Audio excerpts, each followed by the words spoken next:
nome é Dora Mancha, sou a vossa tutora das formações de Ski Grooming e de auxiliar veterinária, e hoje vamos falar então de problemas de pele.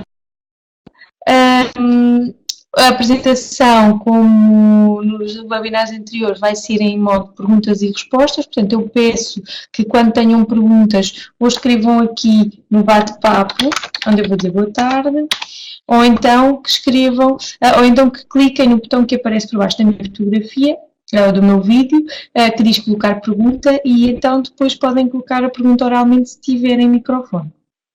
Então, não sei se têm alguma dúvida para já. Não. Ok, então vamos continuar. Portanto, o objetivo geral do webinar de hoje é aprender a anatomia da pele e do pelo e os problemas de pele mais frequentemente apresentados pelo cão e pelo gato. Nomeadamente, vamos falar da piodermite superficial, da pododermatite, seborreia, otite, abscesso subcutâneo, intertrigo e doenças parasitárias. Portanto, há aqui alguns nomes que podem ser um bocado complicados, mas eu já vou explicar o que é que são. Depois, no final, vamos fazer um exercício que não é muito complicado, não conta para a vossa nota, portanto é apenas para que possam um bocadinho sistematizar a matéria e ver e consolidar alguns conhecimentos. Portanto, a pele é o maior órgão do corpo, tem funções muito importantes, como a termorregulação, ou seja, regular a temperatura interior do corpo, a proteção contra agressores externos, e também tem funções metabólicas, como por exemplo produzir a vitamina D, e também é um órgão responsável pela sensibilidade, tanto nossa como dos animais. Tem uma espessura variável, pode ser até 5 mm no cão ou 2 mm no gato, no máximo. A espessura cutânea, ou seja, a espessura da pele vai diminuir no sentido dorsoventral, ou seja, de cima para baixo, e no sentido proximal distal, ou seja, a pele do dorso, do pescoço e da cabeça é mais espessa do que das extremidades dos membros e do ventre do animal. Portanto, quanto mais pelos tem a pele, menos espessa é a epiderme. Portanto, isto quer dizer que a epiderme dos animais, que é uma das camadas da pele que também já vamos falar, é mais fina nos animais do que em nós. Não é? Portanto, a pele é dividida em 3 regiões, a epiderme, a derme e a hipoderme. Portanto, a epiderme é a camada mais superficial, que é a primeira barreira de proteção contra agentes externos. Depois, a seguir, temos a derme, que é a camada onde estão os vasos sanguíneos, os vasos linfáticos, os folículos pilosos, as glândulas, que existem glândulas sudoríparas que produzem então o suor, e glândulas sebáceas, que estão responsáveis por produzir o sebo, a hidratação do pelo. E também tem algum músculo liso, mas muito pouco, que irriga, que é responsável, por exemplo, pela eração dos pelos. Depois da derme, temos a hipoderme, que no fundo é tecido conjuntivo e adiposo, que é gordura, e que vai fazer a união entre a derme e a camada muscular que se localiza mais abaixo. E, portanto, é esta camada também que funciona como um isolamento, portanto, esta gordura vai também ter uma função a nível da termorregulação e proteger. Portanto, quanto maior for esta camada de gordura, menos frio têm os animais, não é? Depois, os folículos pilosos podem ser constituídos por folículos primários ou folículos secundários. Portanto, os folículos primários apenas sai um pelo, também chamado do folículo primário, sai um pelo primário, não é? Os folículos os pelos secundários saem todos no mesmo poro, não é? Pronto. Emergem em poros comuns. Portanto, o que nós chamamos o subpelo são estes pelos secundários que muitas vezes estão em redor e são mais curtos e mais finos que o pelo primário. Os pelos são constituídos por 3 regiões, portanto, de dentro para fora temos a medula, depois o córtex e a cutícula, que é aquela parte mais impermeável que nós vemos. Os animais têm a particularidade de terem pelos especializados, que são os bigodes, não é, que eles têm e as sobrancelhas. São pelos que na sua base, portanto aqui na raiz estão envolvidos por um feixe de mielina, ou seja, têm uma estrutura sensorial do sistema nervoso periférico em redor desta aqui da raiz e, portanto, permite aos animais captar algumas sensações, algumas mudanças de vibração no ar e portanto, são pelos especializados que, por exemplo, nós não temos. Depois, vamos começar então a falar de alguma questão até agora que queira colocar.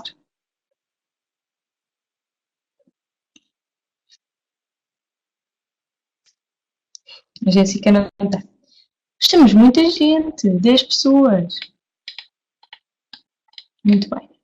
Então, os problemas de pele. Vamos começar então pela piodermite ou pelo pioderma superficial, que no fundo é uma infecção bacteriana, que é causada por bactérias. A principal bactéria envolvida nesta patologia é o Staphylococcus, que vive normalmente na pele dos animais, mas quando há um crescimento excessivo, ela causa um problema. Portanto, o que é que nós podemos ver? Pequenas elevações, que se chamam pápulas, avermelhadas, que estão recobertas por crostas. Aqui não se vê muito bem, mas atrás deste cotonete, talvez aqui, atrás deste cotonete tem uma pápula, que tem uma crosta por cima. Pequenas bolhas de pus, que são pústulas. Perda de pelo de forma circular, recoberto por escamas, úlceras, que estas zonas aqui mais boninhas é um princípio de uma úlcera, perda de tecido superficial, portanto aqui a epiderme já não está, e erosões, perdas superficiais de tecido. Normalmente tem este aspecto úmido à volta, porque os animais têm sempre tendência a lamber, e pronto, aqui ainda temos pelo, mas temos algum pus. Por exemplo, quando virem uma lesão com este aspecto, muito provavelmente é uma infecção bacteriana e chama-se piodermite superficial. Depois, a pododermatite é uma infecção, mas que se localiza nas patas. Portanto, podo é um prefixo para um problema de patas. Portanto, o que é que causa isto? Corpos estranhos, às vezes enfiam-se parganas, ervas entre os dedos, alergias. Um dos sintomas das alergias, sejam elas alimentares ou alergias ambientais, é uma manifestação deste tipo. Portanto, os animais ficam com uma pododermatite, perdem pelo, ficam com zonas muito avermelhadas e que dão muito prurido. Infecções parasitárias, por exemplo, o Demodex, já vamos falar mais à frente, é um ácaro, e a leishmaniose é um protozoário, também vamos falar. Infecções fúngicas, infecções bacterianas, doenças autoimunes, endócrinas, portanto,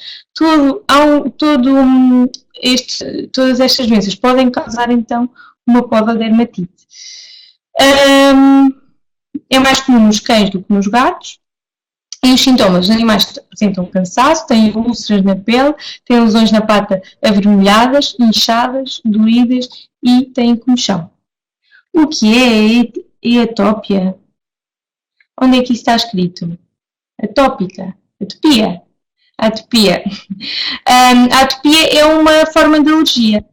Portanto, é uma alergia normalmente ambiental, em que os animais apresentam perda de pelo, comichão, e depois temos que fazer testes, como se fazem aos bebês, testes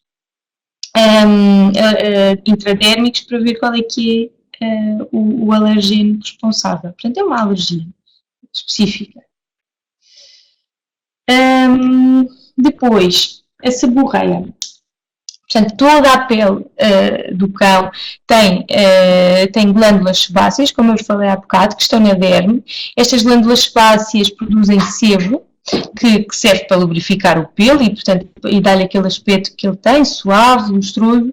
Mas quando há um excesso de produção do sebo, começa a haver descamação da camada córnea da pele, da epiderme, que a epiderme é constituída por várias camadas. A camada mais superficial da epiderme chama-se camada córnea. Quando há um excesso de produção de sebo por parte destas glândulas sebáceas, temos então uma descamação desta camada córnea que se chama seborreia. E o que vocês veem nos animais, portanto, é a caspa, não é? Este pó branco, às vezes são coisas maiores do que possam, mesmo flocos de neve, estão por cima do pelo e agarrados à pele. Existem vários fatores que influenciam a produção de sebo, seja por causas externas, da temperatura, os parasitas, seja por fatores individuais, a raça, a idade, ou por fatores internos, em termos de, por exemplo, nutrição ou da produção de hormonas. O que é que devemos fazer quando isso acontece? Portanto, a seborreia é um sintoma. Portanto, de acordo com o sintoma, tem que se tratar de acordo com a doença. Portanto, nós temos que ver qual é que é a causa da seborreia e tratar essa causa. Porque não vale a pena estarmos a dar banho ao animal e estar a escovar e a limpar tudo muito bem, porque se não tratarmos a causa não vamos conseguir resolver este problema. Por exemplo, se for um problema a nível de nutrição, em que o animal precisa de, por exemplo, ácidos gordos ou ômegas 3, se fizermos uma suplementação com este tipo de ácidos gordos na alimentação, a seborreia vai passar. Se, por exemplo, já for uma causa de parasitas, por exemplo, uma sarna, temos de tratar a parasitose, porque senão nunca vai passar. É obrigatório ter um forte odor. Normalmente tem, porque quando é patológico, tem. Porque o sebo não tem sempre, como cria mais umidade, tem sempre uma tendência a criar uma infecção bacteriana secundária. Portanto, o cheiro forte já tem a ver ali com alguma proliferação bacteriana ou umas bactérias à mistura, não é da seborreia em si, portanto é já associado a uma infecção. Eu estou a responder às perguntas que os vossos colegas estão a pôr aqui. Muito bem. Os gatos também podem ter seborreia, exatamente. Pronto. Os gatos também podem ter, os cães e os gatos. Muito bem. Pronto, uma otite é um problema muito comum, é uma inflamação do conduto auditivo. Pode ser causada por parasitas, que normalmente são ácaros, mas também podem ser por bactérias ou por uma espécie de fungo que se chama malacésia. As carraças também causam otite, mas é uma otite porque estão lá pegadas à pele e, portanto, criam ali uma reação inflamatória. Elas não entram mesmo para o conduto auditivo, portanto é uma otite apenas externa.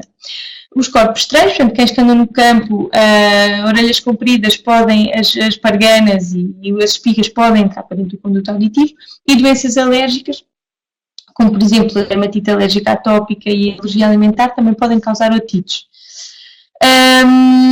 Portanto, toda a nossa pele, inclusivamente a pele das orelhas, tem bactérias e fungos que são habitantes normais, portanto é chamada a microbiota normal, só que quando há uma desregulação e desequilíbrio entre o crescimento destas bactérias, existe uma otite e uma infecção.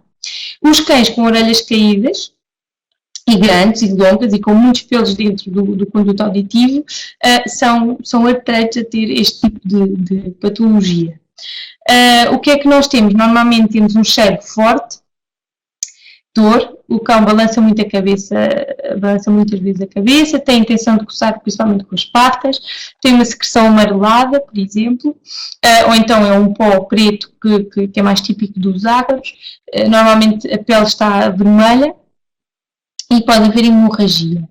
Esta foto aqui, em que nós vemos aqui um alto por baixo da pele, isto é uma consequência de uma otite. Um cão que se coce muito nas orelhas pode fazer um hematoma, que aqui neste caso, como é na orelha, se chama otohematoma, exatamente, é uma imagem do otohematoma, em que nós temos, como as orelhas são uma placa de cartilagem com a pele em cima, quando o animal se coça muito, nós temos um descolamento da pele, da cartilagem, uma acumulação de sangue entre a pele e a cartilagem da orelha. E isto, a única maneira de tratar isto é a cirurgia. Portanto, é abrir aqui, drenar e dar uns pontos para fazer aqui pressão para isto cicatrizar por segunda intenção. O facto das orelhas produzirem muita sujidade. Também se pode pôr um penso compressivo, mas normalmente tem que sempre operar e pôr um penso compressivo a seguir. A indicação é sempre cirurgia. O facto das orelhas produzirem muita sujidade. É assim, normalmente os cães produzem cera e podem estar sujos e limpas. Agora, se essa produção de sujidade estiver associada a prurido, andarem sempre a coçar as orelhas, a abanar a cabeça, normalmente temos um quadro de otite.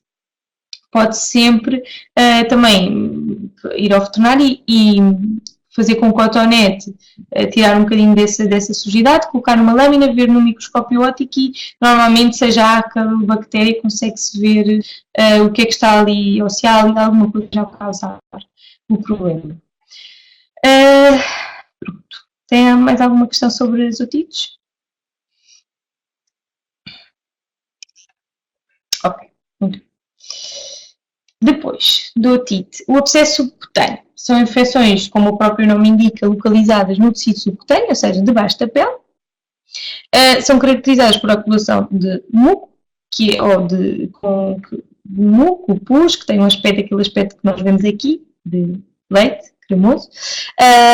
Mais frequentes são na cabeça, no pescoço, na base da cauda e nos membros, e são mais frequentes nos gatos, porque os gatos andam sempre à briga e normalmente dão patadas uns aos outros e arranham-se.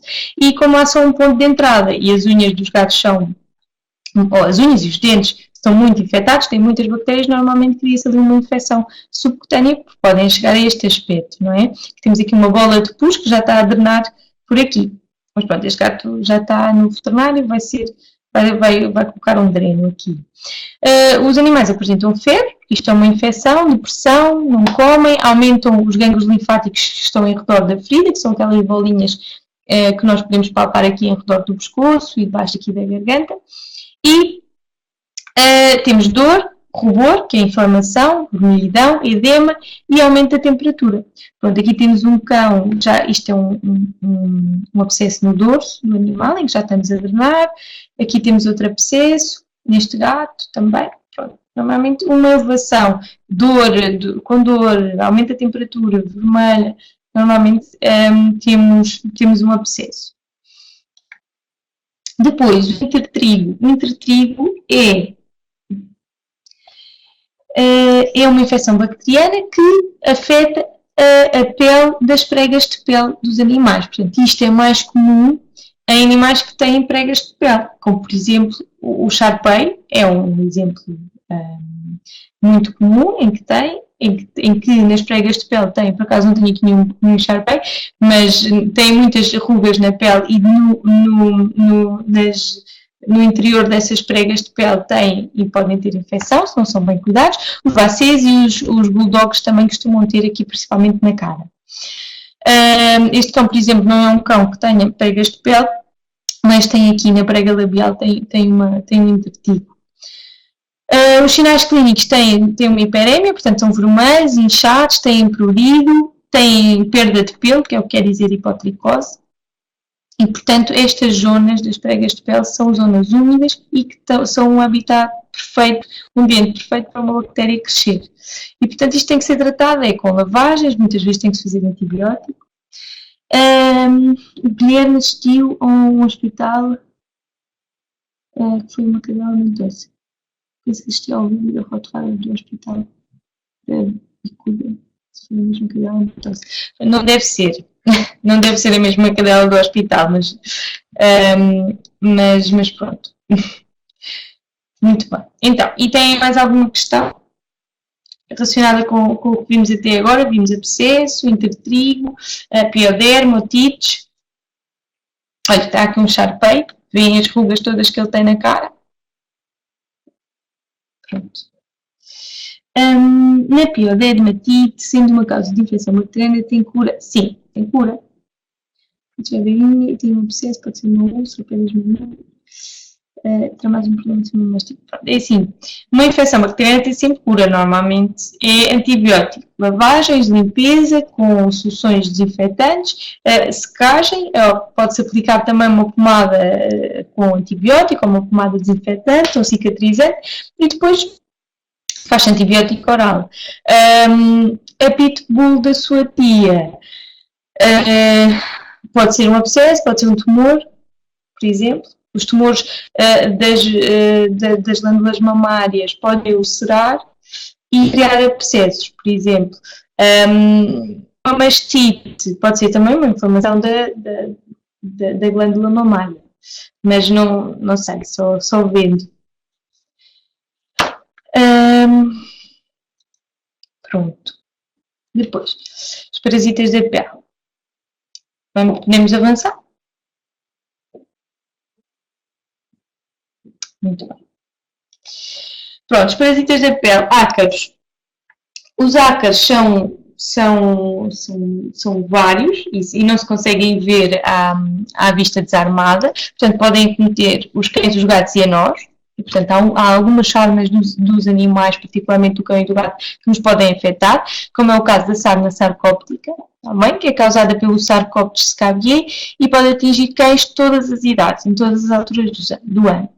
A sarna otodécica, lá está aqui o oto, é conhecida como sarna do ouvido, uma vez que só afeta o ouvido, é causada pelo Otodetes cynotis e é transmissível entre cães e gatos, portanto não é transmissível para nós.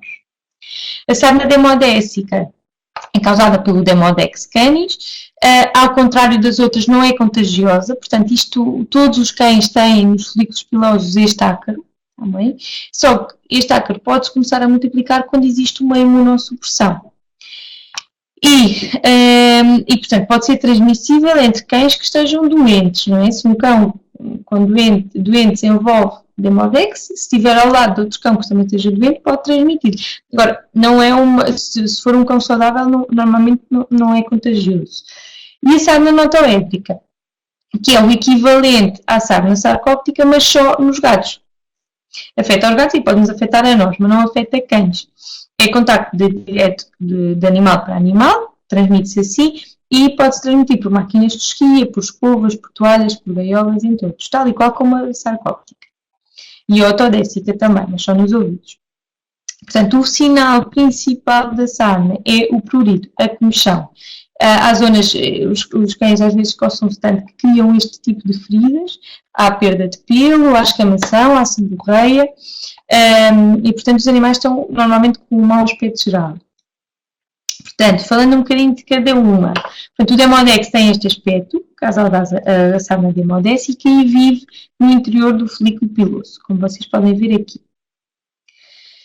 O Sarcoptes e o Notoedes são ácaros que escavam túneis na pele e, portanto, escavam, nós chamamos de galerias e vivem nesses túneis. Este é o aspecto do Sarcoptes e do Notoedes, até são bastante parecidos.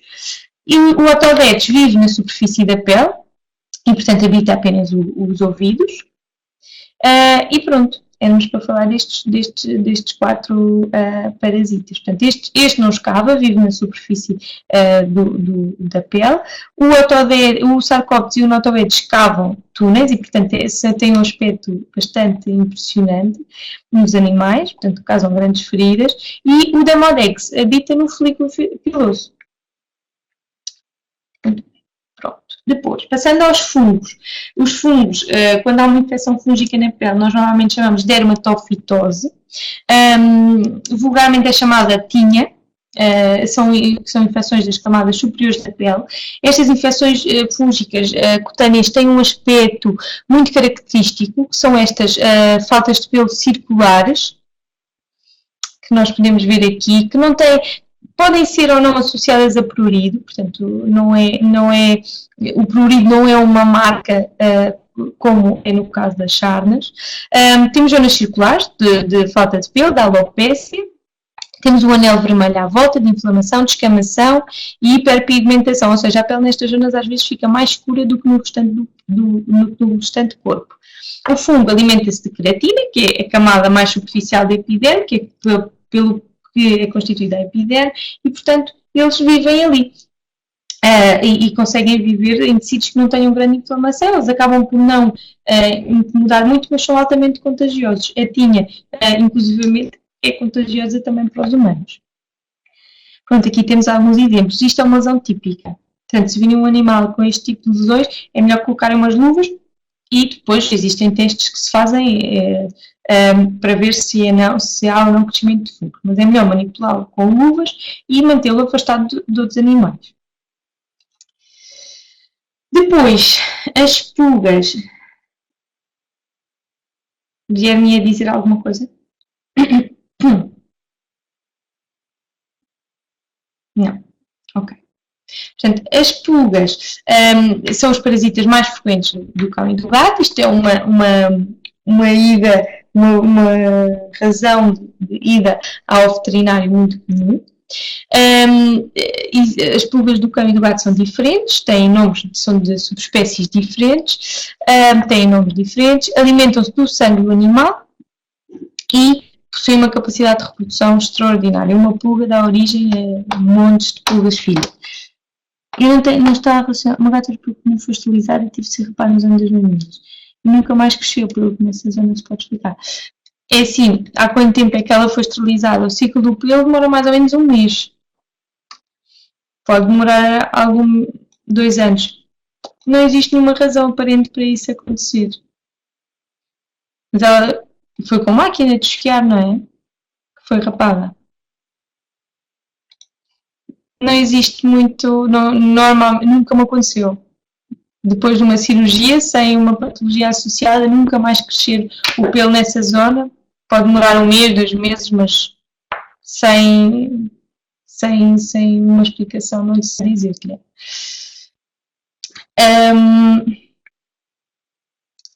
Sim, é melhor, fica com menos pelo. Ficou com pelo um pouco laço e está muito... Pois, não sei. Pronto. Muito bem, avançando. A pulga, o ciclo de vida da pulga. Portanto, nós temos aqui uma pulga adulta que vai parasitar este cão e que vai colocar os seus ovos. Os ovos vão cair para o chão, para o ambiente, para os tapetes, para o sofá, para a relva, seja onde for, e vão evoluir. Se houver condições de temperatura e umidade, a larva da pulga vai evoluir para uma pupa e a pupa, ao final de um tempo, vai eclodir como uma pulga adulta. Portanto, uma pulga adulta consegue dar origem a milhões de larvas de pulga e depois a outras pulgas. Portanto, isto quando acontece, é grave. Mas também é facilmente resolve-se facilmente. Portanto, uma pipeta ou dá-se um comprimido. Portanto, isto também é grave porque elas multiplicam-se muito, muito rápido e às vezes são difíceis de erradicar do ambiente, do próprio cão. É mais fácil hoje em dia. Portanto, a dermatite alérgica, a picada da pulga, a DAPP, é uma patologia que ocorre em animais que têm hipersensibilidade, ou seja, fazem uma reação à saliva da pulga. Portanto, não é a pulga em si. Quando a pulga pica no animal e se alimenta, injeta saliva ali na pele e os animais que têm esta patologia desenvolvem uma reação alérgica exuberante, perdem muito pelo à volta daquela zona onde as pulgas picam, normalmente é no dorso, cá atrás, ao pé da cauda, tem uma grande peladela nessa zona e tem muita comichão. Portanto, mas nem todos os animais têm esta patologia. Há animais que têm montes de pulgas, mas há outros que não toleram uma pulga sequer e ficam num estado grave. Nesta imagem nós vemos aqui fezes de pulga. Portanto, as pulgas ingerem o sangue e depois fazem estas fezes que no fundo é sangue desidratado. Se vocês, por exemplo, puserem o cão em cima de um pano branco e tiverem a escová-lo e cair estas fezes da pulga no pano e depois se fizerem o pano com água, estas crostazinhas castanhas vão se transformar em sangue. E, portanto, isto é uma maneira também de ver se é mesmo uma pulga ou não, porque às vezes é difícil encontrar a pulga. Surge principalmente na primavera e no verão, que é nas alturas em que há mais pulgas, mas também com o aquecimento global já pode ocorrer em qualquer altura. Deixem-me ver aqui. Então, e se houver larvas de pulga? Nos fazem nos tapetes, não afeta muito os humanos? Afeta, porque quando elas eclodirem, podem picar-nos. Agora, a solução é aspirar tudo muito bem aspirado e há detergentes também com antiparasitários é que se pode lavar a casa. Quando as pipetas não funcionam, as pipetas normalmente funcionam, já existem algumas resistências aos medicamentos de algumas pipetas. Agora, há animais que realmente têm uma predisposição muito grande para ter pulgas. Portanto, o que eu recomendo nestas situações é pôr pipeta e coleira. E se for possível com um princípio ativo diferente daquela que usava anteriormente. Os comprimidos das pulgas, depende dos comprimidos, porque existem comprimidos que já eliminam mesmo as pulgas e têm um efeito residual, ou seja, atuam durante um mês, ou eu creio que às vezes é 21 semanas, há alguns princípios ativos, e há outros que só atuam naquele momento, portanto, que matam a pulga naquele momento e depois, 2 dias depois, o cão pode aparecer, depende dos comprimidos. Mesmo para gatos em casa. É assim, os gatos em casa, em princípio, não vão apanhar pulgas. Você é que pode levar uma pulga para casa e pegar-lhe.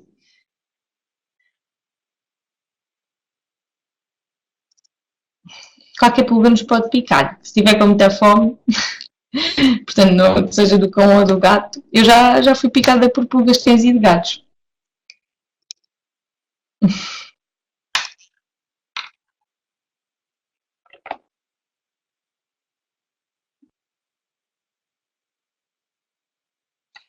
Muito bem. Então, pronto. Eu acho que isso é um mito, porque eu já fui picada por pulgas de cães e de gatos. Se elas tiverem muita fome. Pronto, e depois, as carraças, que é outro problema, que também é uma situação muito comum na consulta veterinária e nos animais. Portanto, as carraças não são insetos, são ácaros. Em Portugal existem 3 géneros principais, vocês não precisam saber isso, é o Ixodes, o Dermacentum e o Ripicéfalos. Eles parasitam os cães e, tal como as pulgas, alimentam-se do sangue. Enquanto as pulgas só picam e saltam, as carraças ficam fixas no animal. Portanto, o que é que nós temos? Temos os ovos e as larvas que eclodem numa carraça. Aliás, a carraça põe os ovos, não é? No chão, na relva, e a larva da carraça vai fazer a primeira refeição no cão, no gato, e temos um furão, por exemplo, normalmente é nos carnívoros. Depois essa carraça, depois essa larva de carraça, depois da primeira refeição, cai para o chão, e é uma ninfa, ainda não é uma carraça adulta, e após algum tempo faz uma segunda refeição. E depois cai novamente. E quando cai novamente já é uma carraça adulta. Que depois vai outra vez fazer uma terceira refeição e então é que vai fazer, é que vai pôr os ovos. Portanto, as carraças têm um ciclo de vida em que precisam de 3 refeições para poderem pôr ovos, mas isto é muito fácil acontecer na natureza, não é? E às vezes até mesmo no mesmo cão, não é? Pronto. Ou no mesmo gato.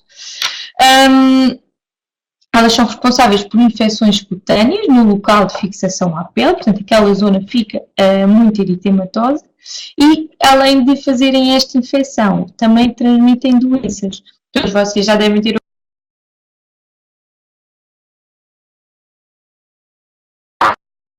que às vezes passam despercebidas, só quando há uma parasitémia, ou seja, uma infecção muito grande, é que às vezes os animais dão sinais, portanto têm febre, falta de apetite, anemia grave, e portanto às vezes põem mesmo em perigo de vida o animal. Aqui temos algumas imagens, as carraças são estas gordas, que vocês veem nos animais.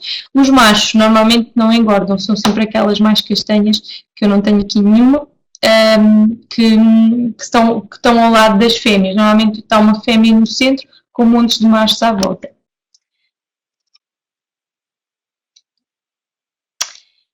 Também já ouvi falar do azeite para sair as carraças. Quer dizer, as carraças só são eliminadas com antiparasitários. Agora, para remover estas carraças há uma técnica, não é? Porque há não se pode deixar lá a cabeça da carraça, porque vai criar uma infecção. Portanto, o que se faz é agarrar na carraça, rodar para que ela desagarre e depois tirá-la.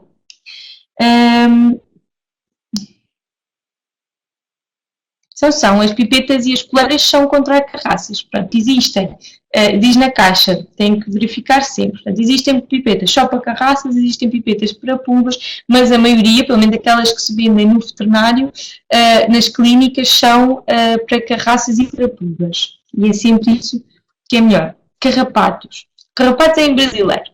Mas eu escrevi aqui alguma coisa em brasileiro? Não, os carrapatos é em brasileiro. Em português é carraças, mas é a mesma coisa. E se ao tirar ficar a cabeça, tem que tirar a cabeça. Só que é mais difícil porque é mais complicado agarrar uma coisa muito pequenina do que agarrar no corpo da carraça, seja com uma pinça ou com um papel, mas tem que conseguir tirar a cabeça, porque senão vai criar ali um foco de infecção.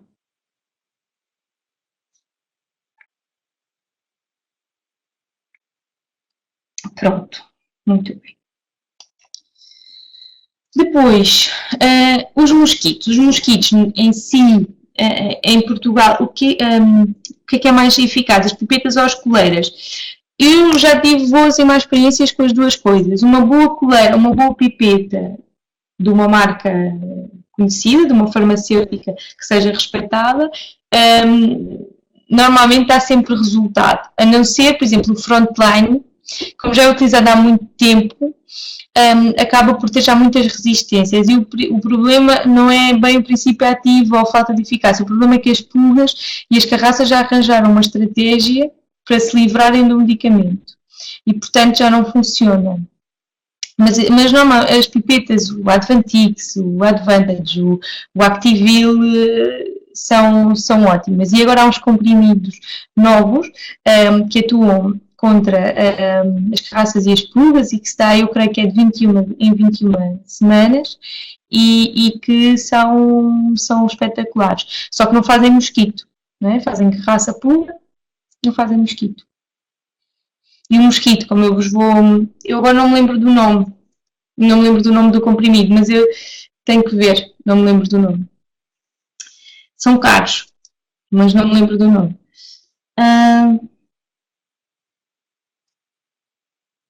É o NextGuard, talvez, tenho que ver, mas eu creio que sim.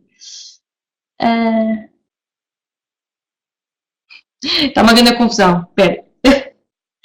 A coleira tem um cheiro horrível. Não sei como é que se chama a sua coleira. Normalmente Excalibur, a Seresto, são as melhores coleiras que eu conheço. Agora não sei qual é que lhe puseram. Normalmente não deixam o cheiro. Os comprimidos desses pragados, eu acho que há, Ana. Acho que também há comprimidos desses pragados. A Excalibur, cheira a fumo? Não sei. Eu nunca apliquei, os meus cães não cheiram fumo e não ficam brancos. O seu cão toma banho muitas vezes. Não sei, pronto, mas isso também não é uma discussão para termos aqui. Mas normalmente nunca tive esse problema com as Excaliburs. Pronto, muito bem. Então, os mosquitos. Os mosquitos em si, em Portugal, não é muito comum os cães terem dermatites alérgicas ao mosquito ou serem picados por muitos mosquitos à noite e desenvolverem uma reação. O problema com os mosquitos aqui são duas doenças fundamentais que eles podem transmitir. Portanto, uma delas é a leishmaniose, que é um protozoário em que o mosquito que vai picar vai injetar o parasita, que não é na forma adulta, é na forma larvar, mas vai injetar o parasita no sangue e o parasita se vai desenvolver, vai fazer o seu ciclo de vida no interior do cão. E esta doença tem manifestações sistémicas, portanto, principalmente a nível do rim, do fígado, mas também tem manifestações cutâneas. Tem seborreia, principalmente no focinho e à volta dos olhos. Tem o nariz seco e gritado, o sobrecrescimento das unhas, estes cães normalmente têm unhas muito grandes, o pelo baço e quebradiço e as feridas. Normalmente estes cães fazem feridas que não cicatrizam. E depois de começarem a indicação para a doença, ficam impecáveis. Portanto, isto é uma doença, também é uma zoonose, portanto não é transmissível, ou seja, é uma doença que transmite aos humanos, no entanto não é transmitida diretamente do cão para a pessoa, como a sarna, por exemplo. Aqui tem que haver um mosquito. O mosquito tem que picar num cão com leishmaniose e depois picar em nós. Depois, a outra doença transmitida pelos mosquitos, de espécies diferentes, chama-se Dirofilária. Esta doença não tem manifestações cutâneas, no entanto, também é comum em Portugal e no fundo, é uma lombriga, um verme redondo que se aloja no coração do animal. Nós podemos apanhar a leishmaniose, é verdade. É uma zoonose. Não é direto do cão, mas é através do mosquito. No entanto, um cão que esteja tratado, que tenha os níveis isto é uma doença que ainda não tem cura, não é? Nos cães. Os cães ficam sempre com, mesmo que estejam sem sintomatologia e que estejam bem e que tenham feito o tratamento, o parasita fica sempre escondido em algum sítio, normalmente nos gânglios linfáticos ou na medula. E depois, se houver alguma alteração ambiental, algum stress, esse parasita começa, ou se o animal parar de fazer a medicação, o parasita começa-se a multiplicar outra vez. Mas pronto, um animal que esteja controlado, que se com pouco, só com um nível de leishmanias no sangue muito baixo, muito detectável, não tem problema. Não é? Pronto. Pronto, então, nós acabámos mais ou menos. Portanto, falámos da anatomia do pele, do pelo, falámos dos problemas de pele mais comuns e de alguns parasitas e de algumas doenças que eles transmitem. Portanto, agora, se tiverem mais questões, estou aqui para esclarecer. Guilherme, eu vou ver o nome do medicamento, do tal comprimido que eu estava a dizer que era de 21 em 21 semanas e depois mando-lhe uma mensagem a dizer qual é que é o nome. Meta-me só o seu número de formando, faz favor, que é para eu saber para lhe enviar. 27, ok. Pronto, eu envio-lhe ainda hoje essa informação, que eu agora não tenho de cor. E pronto, não sei se tem mais alguma questão, entretanto.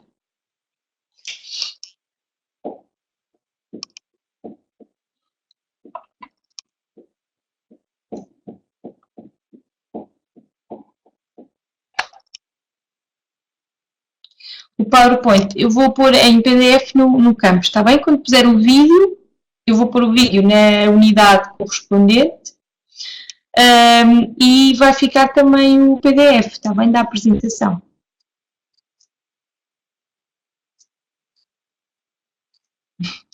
É assim, pois pode ser, sem perda de pelo, pode ser pulgas, às vezes as pulgas não criam perda de pelo, pode ser uma alergia alimentar, pode ser uma alergia ambiental, pode ser só o cão que se está a coçar, os cães coçam-se. Às vezes as pessoas têm esta, que o cão não se pode coçar tem pulgas. Não, nós também nos coçamos e não temos pulgas. Mas pode ser uma alergia alimentar, pode ser um parasita, pode ser um ácaro, que ainda não se desenvolveu, pode ser uma picada de algum mosquito, pode ser muitas coisas. Pode ser uma doença endócrina, por exemplo. Continua sendo sítios carrados, mas administrações conhecidas. Sim, agora os webinars a partir deste mês vão ser disponibilizados em forma de link. Também fui informada agora. Portanto, vai estar um link do YouTube, que vocês depois têm acesso através do campus e vão ao YouTube e conseguem ver no YouTube. Mas os outros ainda não estão disponíveis assim, mas este já vai ficar. E o de genética da passada semana também. Portanto, o de genética já está.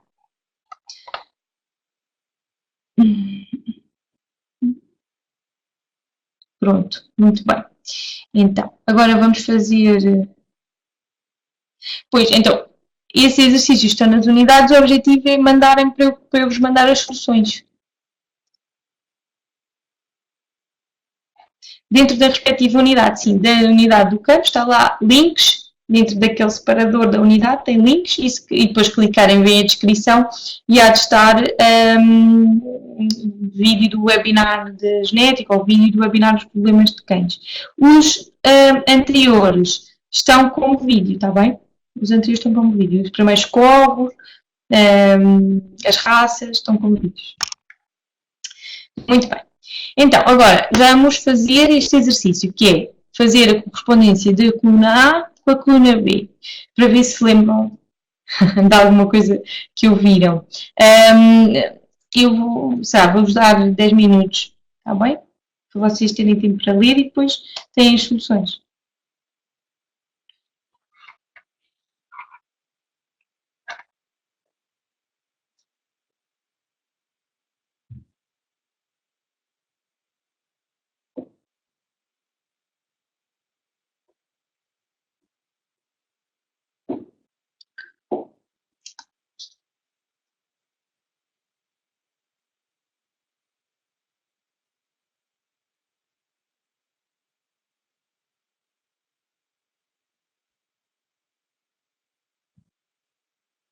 Não, não, Guilherme, pode apontar e depois fazemos todos, depois eu vou perguntando, vou fazer uma a uma.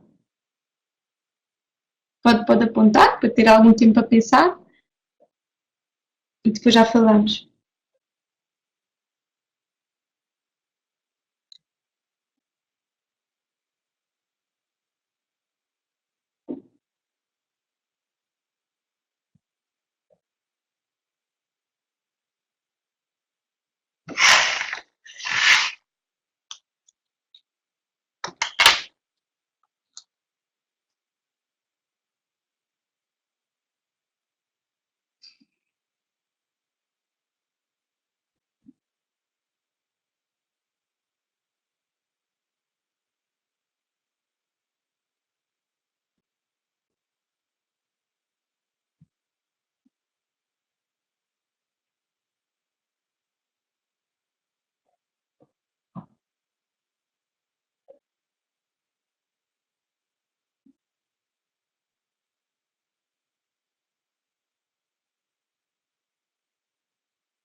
Não percebi bem o que era a dermatite alérgica à picada da pulga, ou seja, dermatite alérgica à picada da pulga é uma alergia que alguns cães desenvolvem, e alguns gatos também, mas é muito mais frequente nos cães, em que existe uma alergia à saliva da pulga, alguns componentes que fazem parte da saliva da pulga. Portanto, eles não fazem alergia ao facto da pulga andar a passear na pele, mas sim quando ela pica e injeta, e ao picar morde, não é? E há ali um contacto do sistema imunitário do animal com estas partículas, estes componentes da saliva da pulga aos quais ele é alérgico. E, portanto, desenvolve-se uma reação de hipersensibilidade, uma reação alérgica que dá cutânea, não é?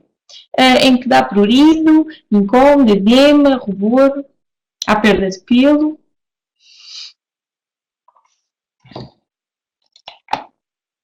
Sim, Filipe. Tem microfone? Zoom.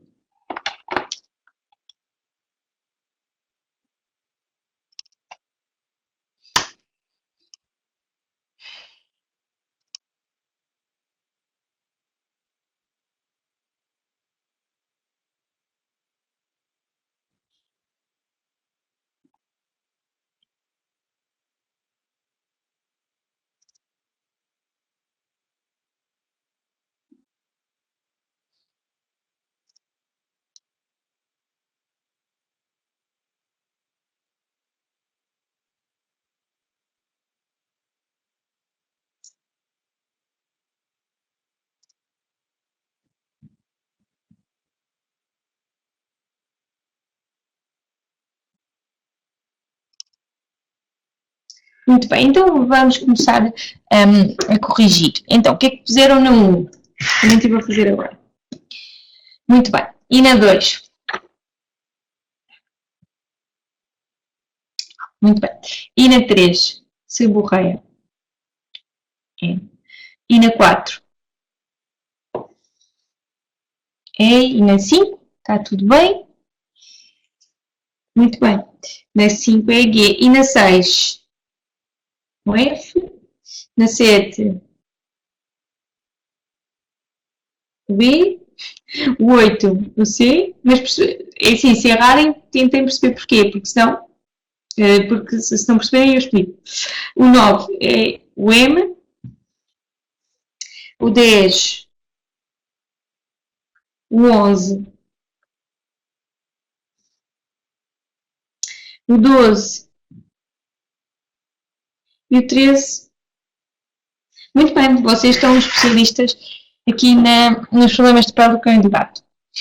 Pronto, tem aqui as soluções, depois vou pôr a apresentação no campus. E pronto, para concluir, a pele é o maior órgão do corpo, tem várias funções muito importantes, nomeadamente termorregulação, proteção, funções metabólicas e sensação. Está dividida em 3 regiões, epiderme, aderme e apoderme, de cima para baixo. As otites são muito frequentes em cães de orelhas longas, caídas e com pelos nos canais auditivos. Portanto, nem sempre isto acontece em todos os cães. Por exemplo, um Basset tem orelhas longas e caídas e, portanto, é um cão que tem uma predisposição para ter uma otite. Normalmente não tem orelhas com muito pelos lá dentro. Quem tem orelhas com muitos pelos lá dentro são, por exemplo, os caniches. E, portanto, também são animais que, apesar de não terem orelhas longas e caídas, têm uma predisposição para ter uma otite. Por exemplo, o Yorkshire também tem muitos pelos dentro do conduto auditivo, a maioria dos animais destas raças. O abscesso subcutâneo é uma doença de pele mais frequente nos gatos, porque andam sempre a abrir, principalmente nos gatos de rua, não é? O intertrigo é uma infecção bacteriana das pregas de pele, é comum em cães que têm pregas na face, como o pug, o pequinoal, o bulldog, o boxer, o sharpei, já tínhamos falado há bocado, o bulldog inglês, vimos as imagens. E a dermatofitose, que é a tal infecção fúngica, apresenta aquelas lesões da alopécia circulares, em que não dão muito prurido. O mastino napolitano também tem. Não é tão comum, eu também não vejo assim tantos mastins. Não é tão comum, mas também pode ter, se tem pregas de pele e se há ali uma conjuntura de umidade e temperatura debaixo daquelas pregas que seja favorável ao aumento da bactéria, também vai ter um intertrigo. Muito bem, pronto. Se não tenho mais dúvidas, agradeço muito a vossa presença, ainda bem que vieram quase todos, só faltaram 4. Peço sempre atenção para que só se inscrevam se tiverem certeza que podem vir, porque há muitos formandos que gostavam de estar aqui e não estão, e faltam 4 pessoas. Portanto, não é uma mensagem diretamente para vocês, porque vocês vieram e inscreveram-se. Mas pronto, inscrevam-se só mesmo quando têm a certeza que podem vir, porque depois, como nem toda a gente consegue. Muito bem, eu também gostei muito deste bocadinho. Tudo bem, Guilherme, aconteceu um imprevisto. Quando acontece um imprevisto, uma pessoa não sabe aquilo que vai acontecer, não é? Não tem mal nenhum. Muito bem, então desejo-vos, olha, se já não falarmos, um bom fim de semana, se não, até à próxima.